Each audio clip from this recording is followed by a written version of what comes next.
Dear viewers, welcome to our channel. Subscribe to receive more stories every day.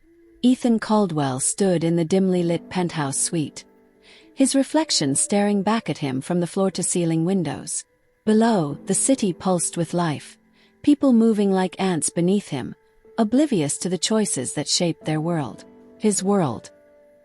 He took a slow sip of his scotch, savoring the burn as he turned to the woman sitting on the leather couch. Anna, his wife. Or at least she had been until this moment. She looked small, vulnerable, her hands resting protectively on her stomach. A stomach that carried his child. "This isn't how I wanted to do this," Ethan said coolly, setting his glass down on the polished marble countertop. Anna's eyes, once filled with love for him, were now clouded with disbelief and devastation. "Then how did you want to do it, Ethan?" Her voice trembled, but there was steel beneath it. "Because from where I'm sitting, you've already made up your mind." Ethan exhaled, rolling his shoulders back, slipping into the same detached demeanor he used in the courtroom. "Anna, I told you before, a child doesn't fit into my life. Into our life. You knew this from the start." Her lips parted in shock. "Our life. Ethan, I married you because I loved you. Because I believed in you." She gestured around the extravagant penthouse. "I thought this was just a piece of it, not the whole damn thing." Ethan remained silent. He could feel the weight of his decision pressing down on him, but he wouldn't let it show. He had spent years perfecting the art of emotional detachment, both in the courtroom and in his personal life. "You have two choices, Anna," he finally said, his voice measured. "You can take a settlement and leave quietly, or you can fight this, in which case I promise you, you'll walk away with nothing." A sharp intake of breath. "You wouldn't," she whispered, but there was doubt in her eyes now. Ethan lifted his chin. "You know who I am, Anna. You know what I'm capable of." Silence stretched between them, thick with unspoken words. Finally, Anna stood, her expression hardening. "You'll regret this," she said, voice steady. "One day, Ethan Caldwell, you will regret this." And then, without another word, she turned and walked out of his life. Ethan let out a breath, shaking off the lingering unease in his chest. He had done what needed to be done. Or so he thought. 10 years later, Ethan sat at the long mahogany table inside Caldwell and Sons law firm, surrounded by the key players of his father's empire. The air was thick with anticipation, but Ethan felt nothing but certainty. This was his moment. His father, Richard Caldwell, had been one of the most powerful legal minds in the country. His empire was worth billions, and as his only son, Ethan had always known he was destined to inherit it all. The room was silent except for the rustling of papers as Charles Whitmore, the family lawyer, prepared to read the will. The tension in the room was palpable. Ethan stole a glance at the other attendees. Board members, distant relatives, and a few old acquaintances. None of them mattered. Not when it came to Richard Caldwell's legacy. Then the doors swung open, and the air left the room. A woman walked in, shoulders squared, chin held high. Her presence was commanding, effortlessly drawing every gaze in the room. But it wasn't just her presence that sent a ripple of unease through Ethan. It was who she was. Anna. His breath caught in his throat. She had changed. The girl he had abandoned all those years ago was gone, replaced by a woman who radiated quiet power. Her chestnut hair was pulled into an elegant bun, and her emerald green eyes, once so soft and full of love, were now unreadable. And then his stomach clenched. Because she wasn't alone. Beside her stood a boy. Ethan's blood turned to ice. The resemblance was undeniable. The boy, no older than 9, had Richard Caldwell's sharp, intelligent eyes, his strong jawline, even the way he held himself. It was all too familiar. A murmur swept through the room. Ethan's fingers clenched into fists beneath the table. This wasn't possible. It couldn't be. Anna walked forward, her heels clicking against the polished floor as she met Charles Whitmore's gaze. "Sorry for the delay," she said smoothly. "I wouldn't want my son to miss this." The weight of her words hit the room like a sledgehammer. Ethan's throat went dry. His mind spun, trying to process what was happening, trying to find a logical explanation. But there was none. His father's lawyer cleared his throat, glancing at Anna with a knowing look before turning back to the will. As per the last amendment made to Richard Caldwell's will, Whitmore announced, his voice steady, the entirety of the Caldwell estate, assets, and holdings are to be transferred to his only grandchild. Silence. Ethan's world tilted on its axis. No, he said sharply, rising from his seat. This has to be some kind of mistake. Whitmore adjusted his glasses, unfazed. I assure you, Mr. Caldwell, there is no mistake. Your father updated his will shortly before his passing. Ethan turned to Anna, his jaw tight. This is ridiculous. You think you can just waltz in here with some random child and... Careful, Ethan, Anna interrupted, her voice like steel. That random child is yours. The room gasped. Ethan felt the floor vanish beneath him. No, he whispered, shaking his head. That's not. It's already been confirmed, Whitmore said, sliding a thick folder across the table. Your father ordered a private paternity test. There is no doubt. Ethan's hands shook as he flipped through the documents. There was, in black and white, a legal confirmation, DNA results, a single undeniable truth. Ethan Caldwell had a son, and he had abandoned him. The realization hit him like a freight train, sucking the air from his lungs. The empire that had been his birthright, the legacy he had spent his life preparing for, gone, stripped away in an instant. His father had known. His father had planned this. Ethan looked up, his heart pounding in his chest, and met Anna's gaze. She didn't need to say anything. The victory was written all over her face. She had come back, and she had taken everything. Ethan's world was crumbling around him, and there was nothing he could do to stop it. He had always been in control of his career, his relationships, his future.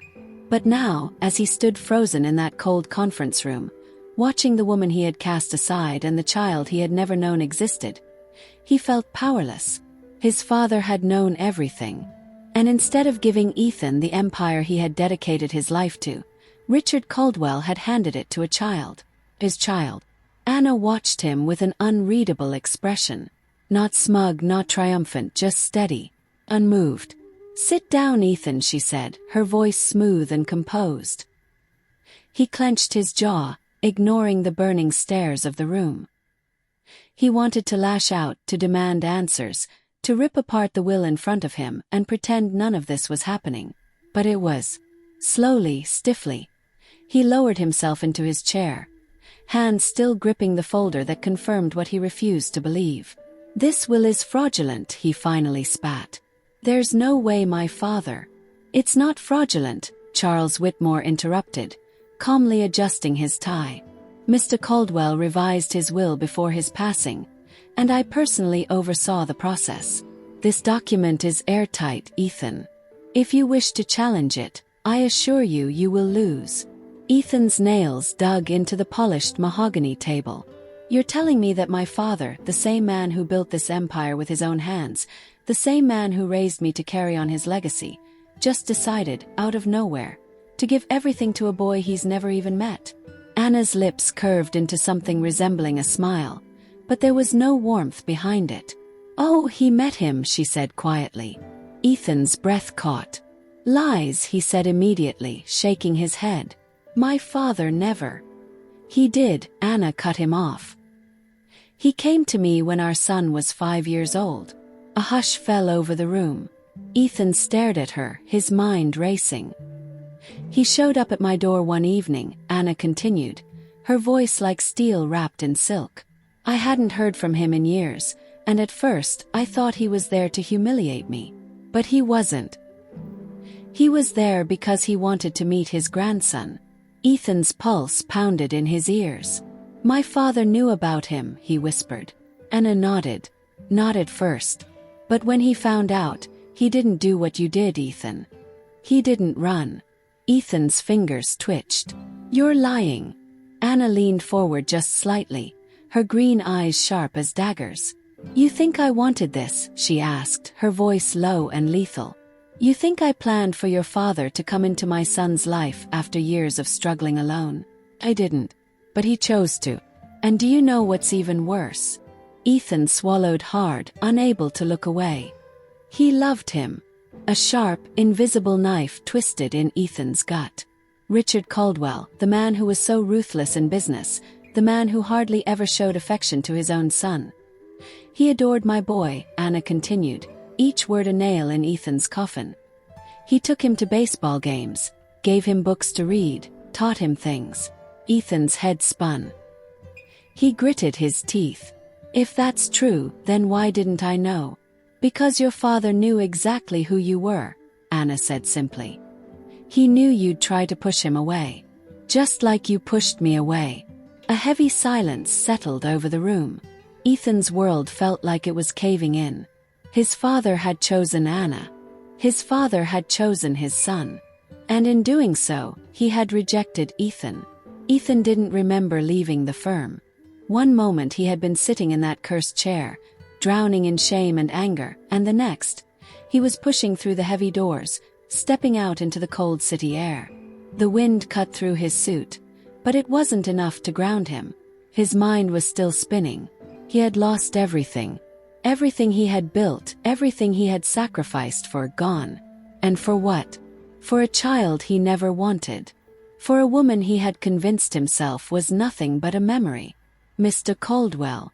Ethan turned sharply at the voice, his blood still boiling. Anna stood just a few feet away, watching him with that same unreadable gaze. She looked so different from the woman he had abandoned. Stronger. Sharper. "You should be happy," he snapped. "You got what you wanted. You won." Anna exhaled slowly. "You still don't get it, do you?" Ethan narrowed his eyes. "What's there to get, Anna? You came back into my life just to rip everything away from me. You knew how much this meant to me, and yet you—" The city lights blurred as Ethan sat in the back of his car, staring out the window. His mind a battlefield of emotions he had no control over. For years, he had walked through life with an impenetrable confidence, a certainty that he was destined to inherit everything his father had built. He had played the long game, sacrificing relationships, burying emotions, and making ruthless choices in the name of success. And now he had nothing. The will was final. The estate belonged to his son, a son he had never met. The truth gnawed at him like a dull knife to the gut. His father had known about his betrayal, and instead of confronting him, he had simply erased him, chosen a better heir. Someone Ethan had discarded without a second thought. His fists clenched. Had his father ever intended to leave him the empire? Or had this been his plan all along? His thoughts were interrupted as his driver pulled up to his penthouse. Ethan stepped out, walking past the doorman without acknowledging him. The moment he stepped inside, he yanked off his tie and hurled it onto the couch. The silence of his home was deafening. For the first time, it didn't feel like his sanctuary. Felt like a prison. He poured himself a drink, but as he brought the glass to his lips, he caught his own reflection in the mirror. His own eyes stared back at him, but for the first time, he didn't recognize the man looking back. Who was he without Caldwell and Sons? Without his father's approval? Without a family? The thought made his stomach churn. With a sharp breath, he set the glass down untouched. This wasn't over. The next morning, Ethan found himself outside an upscale cafe in the heart of the city. He had no idea what he was doing here, only that he had to see them. His son. And her. Through the glass window. He spotted them sitting at a small corner table. Anna was sipping a cup of tea, her movements effortless, elegant. Across from her sat the boy. Ethan's chest tightened at the sight of him. The kid looked so much like him it was almost unsettling. His dark hair, the sharp lines of his face. But it wasn't just that. It was the way he sat. Calm, composed, eyes full of quiet intelligence. He had his father's presence. The realization hit Ethan like a truck. This boy, the one he had abandoned before he was even born, was more of a Caldwell than he had ever been. Before he could change his mind, Ethan stepped inside. Anna looked up immediately. Her expression didn't change. No surprise, no fear, just a knowing look, as if she had expected this. The boy turned his head and studied Ethan, curious but unimpressed. Ethan swallowed the lump in his throat. "Can I sit?" Anna raised a brow. "That depends. Why are you here?" Ethan hesitated. He had no answer. All he knew was that for the first time in his life, he felt a pull, an obligation to something beyond himself. "I just wanted to talk," he said finally. Anna studied him for a long moment before nodding toward an empty chair. Ethan sat down. The air between them was thick with tension. "Does he know?" Ethan asked after a beat, nodding toward the boy. Anna sighed softly. "Yes. My son knows exactly who you are." "My son. Not our son." The words stung more than Ethan wanted to admit. The boy looked at him with cool, unreadable eyes. "You're Ethan Caldwell," he said matter-of-factly. "My grandfather told me about you." Ethan felt something twist inside him. "Did he?" The boy nodded. "He said you were smart. But reckless." A bitter laugh almost escaped Ethan's lips. That sounded exactly like something Richard Caldwell would say. Ethan leaned forward slightly, unsure of how to approach this. "What else did he tell you?" The boy shrugged. "That you were supposed to take over Caldwell and Sons, but you made bad choices. That's why he picked me instead." Blunt. Direct. No hesitation. Ethan stared at him, his heart pounding. "You think that was fair?" he asked before he could stop himself. The boy tilted his head. "Was it fair that you left my mom with nothing?" Ethan's breath caught. Anna said nothing. She didn't need to. The weight of his past actions came crashing down all at once. This wasn't just a legal battle. This wasn't just an inheritance issue. This was a life he had walked away from. And now, he was sitting across from the proof of what he had missed. A son who had grown up without him. A boy who was now set to inherit everything Ethan had ever wanted. And he deserved it. For the first time, Ethan had nothing to say. The meeting ended awkwardly. Ethan had left with more questions than answers, but one thing was clear. His son didn't need him. And Anna. She certainly didn't. But Ethan wasn't ready to disappear again. Over the next few weeks, he made an effort. Small things. He attended the company meetings, even though legally, he had no power anymore. He showed up at charity events where Anna and his son were present. He didn't push. Didn't demand. Just existed in their space. Anna was skeptical at first, but she didn't stop him. And his son. The boy still kept his distance, but the resentment in his eyes slowly faded into something else. Curiosity, maybe. One evening, after another long day of watching from the sidelines, Ethan was about to leave when he heard a small voice behind him. "Do you know anything about baseball?" Ethan turned. His son stood a few feet away, hands shoved into his pockets. Ethan blinked, taken aback. A little." The boy studied him for a moment. "I have a game this weekend. Mom's busy with work." Ethan's breath hitched. "Are you asking me to come?" The boy shrugged. "I guess." Ethan felt something inside him crack open. He cleared his throat, forcing himself to stay composed. "All right," he said, nodding. "I'll be there." The boy didn't smile, but he gave a small nod before turning and walking away. Ethan stood frozen for a long moment, his heart hammering. It wasn't forgiveness. It wasn't a reunion. But it was a start. And for the first time in his life, Ethan Caldwell realized that was enough. Dear viewers, thank you for watching. If you like this story, please subscribe to our channel to receive more stories every day. Share with us what you think of this story and tell us where you're watching from.